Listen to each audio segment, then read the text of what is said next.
नमस्कार तथा सुप्रभात। काया कैरनमा तपाईलाई साथी मदन पौड्यालसँगै अर्जुन पोखरेलको स्वागत छ। काया कैरन उज्यालो रेडियो नेटवर्कसँगै उज्यालो अनलाइन र मोबाइल एप्लिकेसनबाट एकसाथ प्रसारण भइरहेको छ। आज 2078 साल असार 12 गते शनिबार, असार कृष्ण पक्षको द्वितीय तिथि सन् 2021 जुन 26 तारिक। काया कैरन सुरु गरौं मुख्य खबरका शीर्षकहरूबाट। सीमा क्षेत्रमा भारतको मन परी वर्षायाममा समेत बाँध र तटबन्धको काम रोकिएन, नेपाली बस्तीमा डुबानको जोखिम। सर्वोच्च अदालत सेटिङमा चलेको प्रधानमन्त्री ओलीको अभिव्यक्ति विवादमा गलत कदमलाई साथ नदिएकोमा अदालतमाथि प्रश्न उठाउनु गम्भीर विषय भएको संविधानविदको भनाई।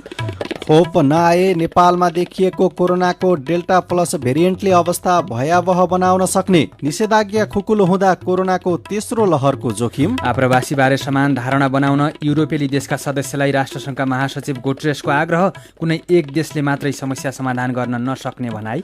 र युरोकप फुटबलमा आजदेखि नकआउट चरणका खेल सुरु हुँदै। काया कैरनमा अब खबरको सिलसिला। सीमावर्ती क्षेत्रमा बनाइएका अनधिकृत भौतिक संरचना हटाउनुको सट्टा भारतले नेपाली भूभागलाई थप असर पुग्ने गरी बल मिच्याइपूर्वक निर्माण जारी राखेको छ। केही स्थानमा जिल्ला प्रशासन कार्यालय र सशस्त्र प्रहरी बल एपीएफको पहलमा काम रोकिए पनि दीर्घकालीन असर पार्ने बाँध, सडक, तटबन्ध लगायतका निर्माणका काम भारतले धमाधम अघि बढाइरहेको छ। सीमावर्ती क्षेत्रमा बनाइएका यस्ता संरचनाका कारण बर्खायाममा नदी खोलाको बहाव रोकिँदा नेपाली भूभाग जोखिममा पर्ने गरेको छ। झापा मेचीनगर नगरपालिका 5 र 6 को पारीपट्टी दार्जिलिङ जिल्लामा पर्ने छोटामुनि ग्राम पञ्चायत मिया बस्तीको डुबान र कटान रोकथाम गर्ने भन्दै भारतले मेची नदीको किनारमा 10 मिटर उचाइ र 14 मिटरसम्म चौडाको ढुङ्गाको तटबन्ध निर्माण गरिरहेको छ। अहिले 2 किलोमिटर तटबन्ध निर्माण भइसकेको छ। यसले नेपालपट्टि नकलबन्दादेखि काकडभिट्टासम्मको खेतीयोग्य जमिन डुबानमा पर्ने जोखिम रहेको भन्दै स्थानीय बासिन्दाले चिन्ता व्यक्त गरेका छन्। यस्तै सप्तरीको छिन्नामस्ता गाउँपालिका 4 सँगै जोडिएको सीमास्तम्भ 128-1 नजिकै सीमास्तम्भ 228-1 नजिकै भारतले 10 गजामै पर्ने गरी 150 मिटरको पक्की सडक र सार्वजनिक चौतारा बनाएको छ। रौतहटको स्नाथ नगरपालिका 1 बनजारा हानेर 10 जग्गा इलाकामा बनाइएका संरचना हटाउन भारतले अटेरी गर्दै आएको छ। भारतले नेपाल भारत सीमा सडक अन्तर्गत नवलपरासी, रूपन्देही, कपिलवस्तु, बाँके र बर्दियासम्म नै 4 लेनको पक्की सडक निर्माण जारी राखेको छ। सीमा क्षेत्रबाट कतै 400 त कतै 700 मिटरभित्र जमिनको सतहबाट 6 फिट अग्लो बनाइएको सडकले नदी खोलाको बहाव मनसुनका बेला रोकिन्छ। यसले खेतीयोग्य जमिन नष्ट मात्रै हुँदैन, त्यस क्षेत्रका बासिन्दा वर्षायाममा विस्थापित हुने जोखिम समेत रहन्छ। 10 गजा आसपासमा एकतर्फी रूपमा वर्षायाममा समेत बाँध, तटबन्ध र सडक निर्माण जारी, नेपाली बस्तीमा डुबानको जोखिम। कान्तिपुर दैनिकमा खबर छ। प्रधानमन्त्री केपी शर्मा ओलीले न्यायपालिकाको निष्पक्षतामाथि गम्भीर प्रश्न उठाउनु भएको छ। जेठ 8 मा प्रतिनिधि सभा विघटन गरेपछि स्वतः कामचलाउ बनेका प्रधानमन्त्री ओलीले जेठ 21 र 27 मा गरेको मन्त्री परिषद विस्तारलाई असंवैधानिक भन्दै सर्वोच्चले पदमुक्त गरेपछि असन्तुष्ट प्रधानमन्त्री ओलीले न्यायपालिकामाथि प्रश्न उठाउनु भएको हो। सरकारी निवास बालुवाटारमा हिजो परराष्ट्र मामिला अध्ययन प्रतिष्ठानद्वारा सम्पादित एवं प्रकाशित पुस्तकहरूको लोकार्पण कार्यक्रममा प्रधानमन्त्री ओलीले न्यायालयले निर्णय गर्नुपूर्व नै फैसलाबारे सार्वजनिक चर्चा गरिनुले प्रश्न खडा गरेको बताउनुभयो। यस विषयमा अदालतबाट फैसला गरिनु अघिल्लो दिन माओवादी केन्द्रका अध्यक्ष पुष्पकमल दाहाल प्रचण्डले धादिङबाट अदालतले यस्तो गर्दैछ भनी अभिव्यक्ति दिएकाले न्यायालयको निष्पक्षतामाथि प्रश्न खडा भएको प्रधानमन्त्री ओलीको जिकिर छ। अदालतले फैसला सकेको मुद्दामा सेटिङ भयो भनेका प्रधानमन्त्री ओलीले आफै विपक्षी भएर अदालतमा बहस चलिरहेको देउबालाई प्रधानमन्त्री बनाउन दाबी गर्दै 146 सांसदले हस्ताक्षर गरेर सर्वोच्चमा रिट दायर गरेको विषय राजनैतिक भएको बताउनुभयो। यसैबीच पूर्व प्रधान न्यायाधीश सुशीला कार्कीले प्रधानमन्त्रीको अभिव्यक्ति स्वतन्त्र न्यायालयको बर्खिलापमा भएको बताउनु भएको छ। प्राकृतिक न्याय र विधिको शासनको सिद्धान्तको आधारमा फैसला गर्दा त्यसलाई फटाइ गर्यो भन्न कहाँ मिल्छ। उहाँले भन्नुभयो, मुद्दाका पक्षहरूले आफ्नो पक्षमा फैसला गर्दासम्म अदालत ठिक हुने, नत्र गलत हुने वा षड्यन्त्र हुने भन्ने हुँदैन। उहाँले सामान्य व्यक्तिको हकमा भएको खण्डमा अदालतको अवहेलना मुद्दा चल्ने समेत बताउनुभयो। यस्तै संविधानविद भीमार्जुन आचार्यले प्रधानमन्त्रीको हैसियतमा राज्यको एउटा निकायको प्रमुखले अर्को निकायमाथि यसरी प्रश्न गर्नु आपत्तिजनक भएको भन्दै प्रमाणित गरेर देखाउनु पर्ने बताउनुभयो। प्रधानमन्त्रीको हैसियतमा यसरी बोल्नु आपत्तिजनक छ। अहिलेसम्म उहाँको पक्षमा निर्णय आउँदा उहाँले जय जयकार गर्नुभयो। अदालतबारे अरू कसैले प्राज्ञिक ढङ्गले टीका टिप्पणी गर्दा पनि कडा प्रतिक्रिया जनाउनु भयो, आचार्यले भन्नुभयो। यस्तै वरिष्ठ अधिवक्ता तथा पूर्व महान्यायाधिवक्ता रमन श्रेष्ठले अदालतलाई सेटिङ गर्यो भनेपछि प्रमाणित गर्नुपर्ने र नसके अदालतको अवहेलना गरेको ठहर हुने बताउनु भएको छ। यो खबर आजको नयाँ पत्रिका दैनिकमा छ। खोपको अभावमा कोभिड-19को तेस्रो लहर आउने अवस्थामा डेल्टा प्लस भेरिएन्टले धेरै प्रभाव पार्ने विज्ञहरूले बताएका छन्। अहिले नेपालमा दोस्रो लहर फैलिरहेको डेल्टा भेरिएन्टको अर्को रूप डेल्टा प्लस हो। डेल्टा प्लस भेरिएन्ट यसै हप्ता नेपालमा समेत पुष्टि भइसकेको छ। यो म्युटेन्सको नाम K417N हो। छिमेकी भारत लगायत 11 देशमा डेल्टा प्लस भेरिएन्ट देखिएको छ। अहिलेसम्म 9वटा नमुनामा देखिएको डेल्टा प्लस भेरिएन्ट उच्च संक्रामक छ। स्वास्थ्य तथा जनसङ्ख्या मन्त्रालयका इपिडिमियोलोजी तथा रोग नियन्त्रण महाशाखाका निर्देशक डाक्टर कृष्ण प्रसाद पौडेलले भन्नुभयो, हामी जिम्मेवार भएनौँ भने डेल्टा प्लसद्वारा उत्पन्न संक्रमण बढ्न सक्छ। खोप लगाएर वा प्राकृतिक रूपमा संक्रमण भएर शरीरमा उत्पन्न एन्टिबडीको प्रभावकारिता डेल्टा प्लस भाइरसले कम गराउन सक्छ। तर देशमा खोपको अभाव जारी रहेका कारण यसले झनै भयावह अवस्था निम्ताउन सक्ने औल्याउँदै डाक्टर वासुदेव पाण्डेले भन्नुभएको छ, डेल्टा प्लसले बालबालिकादेखि बुढापाकासम्म सबै उमेर समूहलाई संक्रमण र फोक्सोमा बढी असर पार्न सक्ने क्षमता देखिएकोले समयमै सचेतता आवश्यक छ।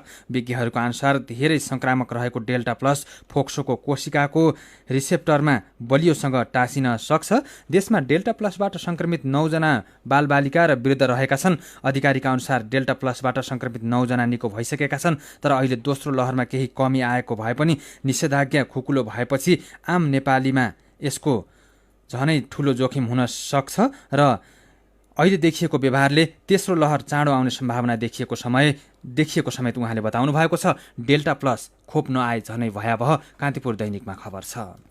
जनताले नो भोट नो खोप भनेका छन्। हामी यस खोप यस भोट गराउँछौं। यो भनाई बिहिबार मात्रै स्वास्थ्य तथा जनसङ्ख्या मन्त्रालयको नयाँ जिम्मेवारी पाएका मन्त्री कृष्ण गोपाल श्रेष्ठको हो। सरकारले खोपको व्यवस्था नगरेसम्म मध्यावधि चुनावमा भोट हाल्न नजाने नागरिकको अभिव्यक्ति सुनिन थालेपछि मन्त्री श्रेष्ठले हिजो स्वास्थ्य मन्त्रालयको कार्यभार सम्हाल्दा खोपको व्यवस्था गर्ने भाषण गर्नुभयो। तत्कालीन स्वास्थ्य मन्त्री हृदेश त्रिपाठीले जेठ 10 को पत्रकार सम्मेलनमा अमेरिका, बेलायत, रुस, भारत र चीन सरकारसँग खोप खरिदका लागि सहजीकरण गरिदिन अनुरोध गरिएको बताउनु भएको थियो। त्रिपाठीले मात्रै नभई प्रधानमन्त्री केपी शर्मा ओलीले समेत विभिन्न देशका राजदूतलाई भेटेर खोपका लागि आग्रह गर्नुभयो। राष्ट्रपति विद्यादेवी भण्डारीले पनि खोप उत्पादन गर्ने देशका राष्ट्र प्रमुखलाई समेत पत्राचार गर्नुभयो, तर कसैले पत्याएका छैनन्। चीनबाट 40 लाख डोज खोप खरिद गरेर ल्याउन लागेको हल्ला चलेको छ, तर सरकारले त्यसलाई सार्वजनिक गरेको छैन। तपाईँ काया कैरन सुन्दै हुनुहुन्छ। काया कैरनमा कुराकानीसँगै खबरको सिलसिला बाँकी नै छ, सुन्दै गर्नुहोला। उज्यालो रेडियो नेटवर्कसँगै उज्यालो अनलाइन र मोबाइल एप्लिकेसनमा प्रसारण भइरहेको काया कैरनमा तपाईँलाई फेरि स्वागत छ।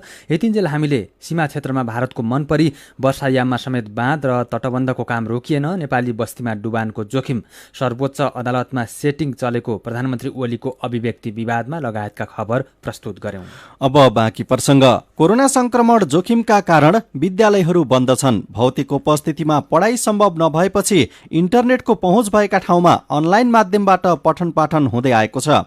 महामारीकै कारण बालबालिका पढाइबाट वञ्चित नहुन् भनेर सरकारले वैकल्पिक माध्यमबाट पढाइ सञ्चालन गर्न आग्रह गरेको छ।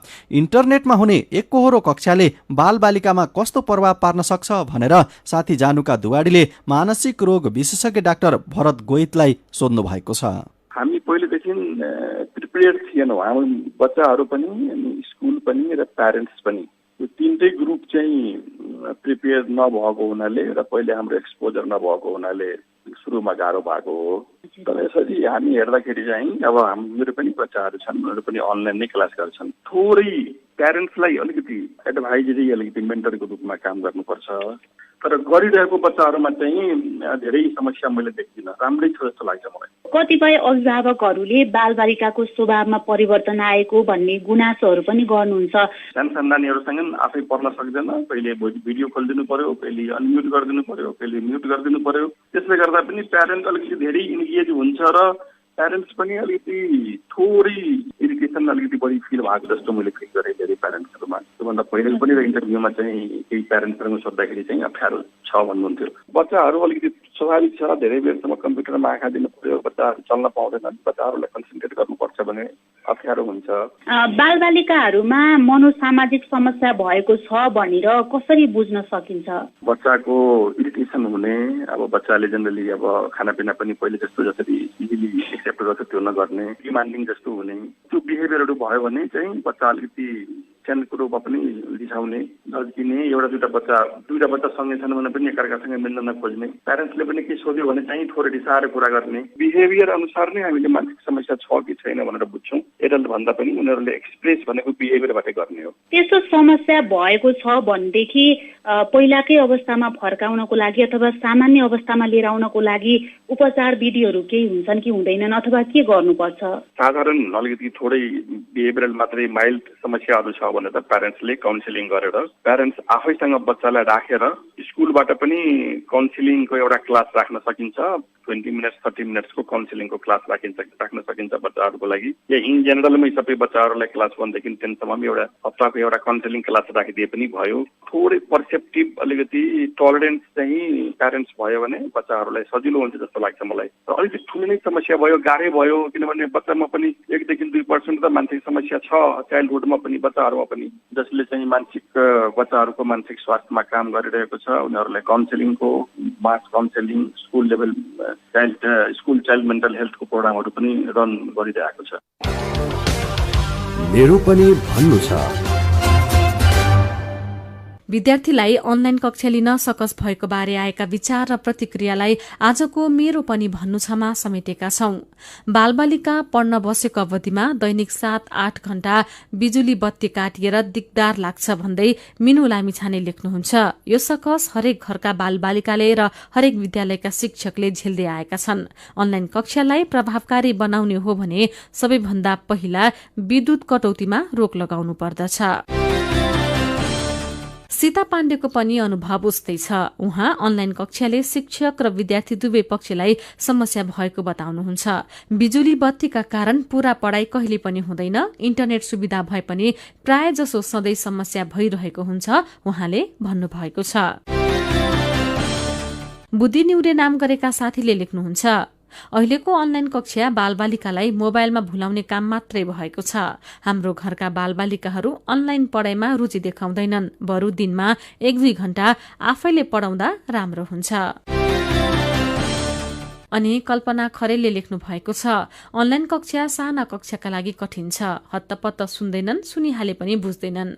अनि एउटा विषयको कक्षा लिँदा पटक पटक बत्ती जान्छ। त्यसैले अनलाइन शिक्षक, विद्यार्थी, अभिभावक सबैजनालाई समस्या बनेको छ। विचारका लागि तपाईलाई धन्यवाद। मेरो पनि भन्नु छ। मेरो पनि भन्नु छ प्रस्तुत गर्दै हुनुहुन्थ्यो साथी दिपा तिमल सिन्हा। तपाईँ अहिले सुन्दै हुनुहुन्छ काया कैरन। हामीसँग कार्टुनसँगै खबरको सिलसिला बाँकी नै छ, सुन्दै गर्नुहोला।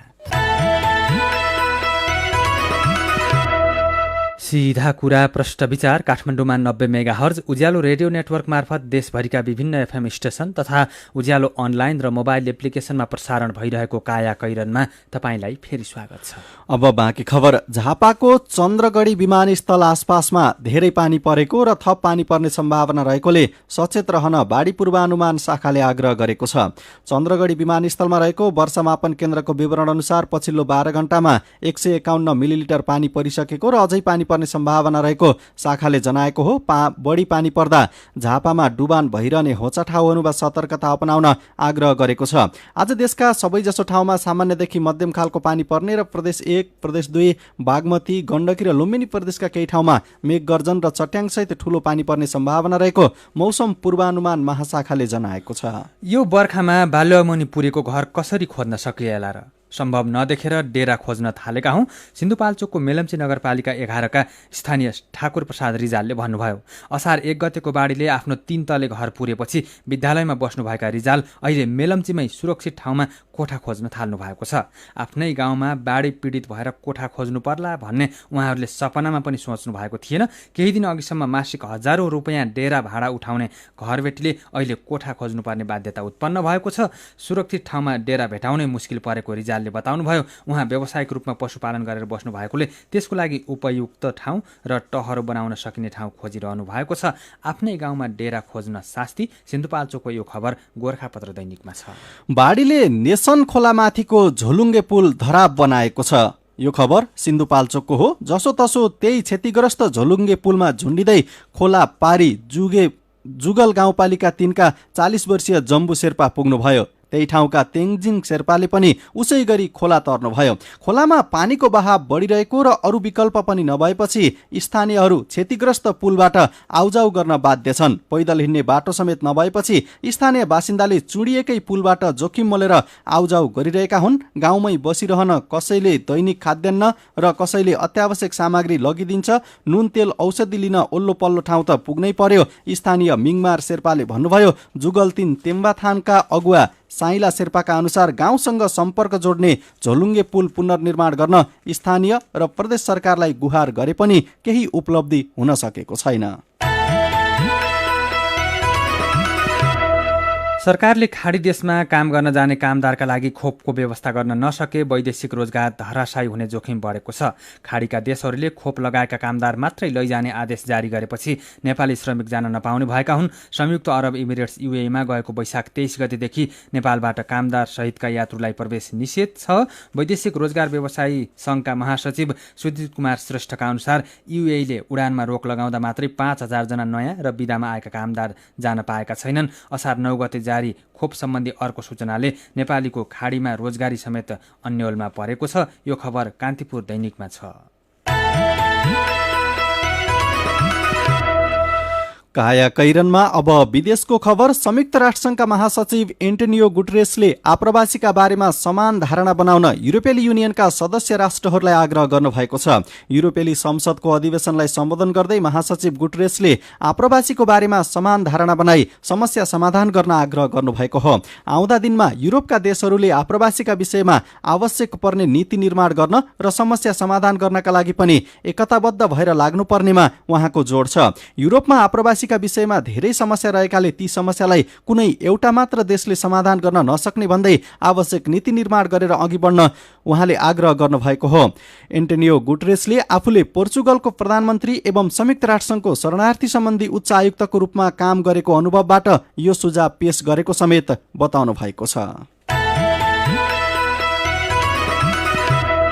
अब खेल खबर। युरोकप फुटबलमा आजदेखि नक आउट चरण अर्थात् अन्तिम 16 का खेल सुरु हुँदैछन्। पहिलो खेल राति 9:15 बजे वेल्स र डेनमार्कले नेदरल्यान्ड्सको जोहान क्रुफ एरिनामा खेल्दैछन्। समूह A को दोस्रो स्थानमा रहँदै अन्तिम 16 मा पुगेको वेल्सले समूह B को दोस्रो स्थानबाट अन्तिम 16 मा पुगेको डेनमार्कसँग खेल्न लागेको हो। समूह चरणका खेलमा डेनमार्कले रुस र फिनल्यान्डलाई हराएको थियो भने बेल्जियमसँग पराजित भएको थियो। यस्तै वेल्सले स्विजरल्यान्डसँग बराबरी र टर्कीलाई हराएको थियो भने इटलीसँग पराजित भएको थियो। यस्तै युरोकपमै राति 1 बजे इङ्ल्यान्डको वेम्बली स्टेडियममा इटली र अस्ट्रिया खेल्दैछन्। समूह चरणका 3वटै खेल इटलीले जितेको थियो भने अस्ट्रियाले नर्थ म्यासेडोनिया र युक्रेनलाई हराएको थियो। यस्तै नेदरल्यान्डसँग पराजित भएको थियो। काया कैरनमा अब पालो उखानको। रुजिसकेपछि ओत लाग्ने। उज्यालो रेडियो नेटवर्कबाट प्रसारण भइरहेको काया कैरन सक्नु अघि मुख्य खबर फेरि एकपटक। सीमा क्षेत्रमा भारतको मन परी वर्षायाममा समेत बाँध तटबन्धको काम रोकिएन। नेपाली बस्तीमा डुबानको जोखिम। सर्वोच्च अदालत सेटिङमा चलेको प्रधानमन्त्री ओलीको अभिव्यक्ति विवादमा गलत कदमलाई साथ नदिएकोमा अदालतमाथि प्रश्न उठाउनु गम्भीर विषय भएको संविधानविदको भनाई। खोप नआए नेपालमा देखिएको कोरोनाको डेल्टा प्लस भेरिएन्टले अवस्था भयावह बनाउन सक्ने। निषेधाज्ञा खुकुलो हुँदा कोरोनाको तेस्रो लहरको जोखिम। आप्रवासीबारे समान धारणा बनाउन युरोपेली देशका सदस्यहरूलाई राष्ट्रसङ्घका महासचिव गुटेरेसको आग्रह। कुनै एक देशले मात्रै समस्या समाधान गर्न नसक्ने भनाई। र युरोकप फुटबलमा आजदेखि नकआउट चरणका खेल सुरु हुँदै। अब कार्टुन हिमालय टाइम्स दैनिकमा महेश बस्ताकोटीले बनाउनु भएको चसक्क शीर्षकको कार्टुन लिएका छौँ। कार्टुनले हप्तै पछि पेट्रोलियम पदार्थको भाउ बढाइरहने नेपाल आयल निगमलाई व्यङ्ग्य गरेको छ। यहाँ एकजनाले पेट्रोलको भाउ बढेको समाचार पढिरहेका छन् र सँगै रहेका अर्कालाई सोध्दैछन्, यो आयल निगम हो कि घायल निगम हो?